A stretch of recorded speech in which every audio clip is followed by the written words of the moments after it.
Hey, this is Derek, and welcome back to my Enemy Guide series, where we talk about every enemy in the game, what they're about, how they'll try to kill you, and how you can bag and tag them first.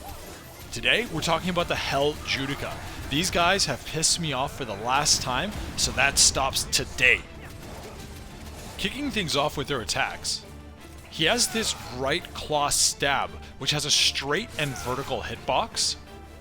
Next, he can also swipe with his left claw, which has a more wide and lateral hitbox. This double claw attack, which sends both arms straight out.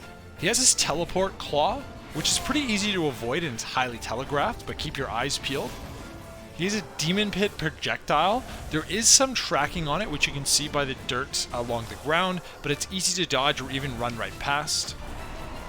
At close range, he has this short range claw strike. And finally, this leaping spin attack, which doubles as an anti-air and area of effect attack. Okay, now it's our turn to attack, so here's a few quick tips. He will automatically parry most melee attacks during the startup animation of his close range attack. From there, he'll either counter with a two-handed overhand attack or the spin attack. The parry itself has an insane amount of stun. As you can see, I'm mashing the inputs for Cerberus's revolver, but nothing comes out. And because you don't know if he's going to follow up with the overhand claw or the spin attack after he parries, the best thing to do is dodge.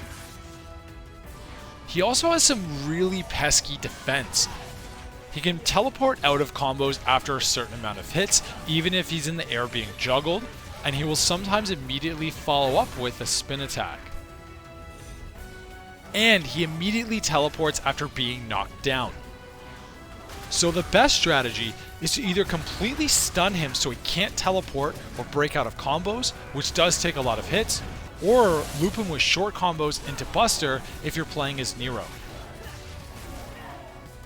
Right, now with the character specific stuff, and again we're starting off with our main man Dante. Now the best strategy is to use Cerberus's Swordmaster forward style attack where you charge the button. It's called Kingslayer. If you land enough hits of this attack before he manages to escape or teleport away, you'll stun him. And you can visually tell when he's stunned because the crystal on his chest breaks, as you can see from the clips here.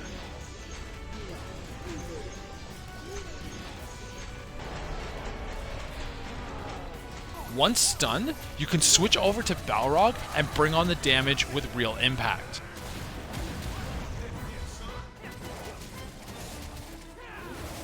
You can also use Balrog's neutral style attack middle break combined with the basic jabs to lock him down, and with enough hits you can also stun him this way as well, but it does take a little bit longer than using the Cerberus method. Next up is the boy wonder Nero. The first thing you need to know is that they have a natural defense against both Snatch and Buster.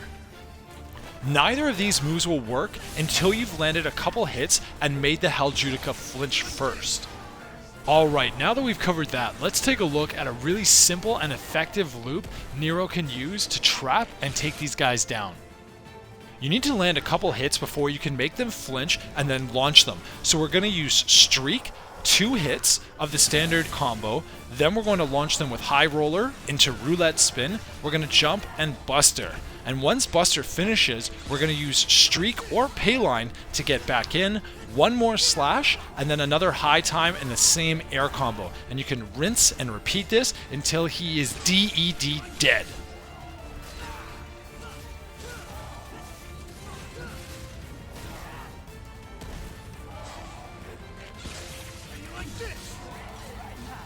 Now regarding his Devil Breakers, Mega Buster has the same restriction as regular Buster. It won't work as the Judecca has this natural defense, so you have to hit them a few times before it'll work. Now I also did some experimentation with ragtime, but honestly it's a bit of a mess. Even when time is slowed down, it's still possible for them to teleport away and escape your combos, or if they happen to touch the ground, their knockdown and vulnerability will kick in, and if that happens, you can kiss your combo, your breaker, and your damage goodbye. Now of course, you can use ragtime to stop time, and then Mega Buster from there, but you still need to land a couple hits for Mega Buster to work, so it's totally up to you if you want to burn the two arms. Now, regarding V, unfortunately, there's really not much V can do that's special against these guys. The Judecca's mobility and ability to teleport everywhere just makes this fight really annoying for V to deal with. Even Nightmare's domination and a lot of his more powerful attacks and beams are actually too slow for them to hit before the Judecca can move around again. So sadly, the best strategy I can offer for V is to pay close attention to his attacks, dodge accordingly, keep your distance, and don't get hit, and he'll go down in no time. Okay, and that's it for this video. I hope that helps you bag and tag these guys, especially with all the encounters that you have against them in the Bloody Palace. And of course, make sure you're subscribed and following me on Twitter and all that jazz, because I got lots more DMC5 content in the works, and I'd hate for you to miss it. As always, thanks for watching. My name's Derek, and I'll see you in the next video. Cheers.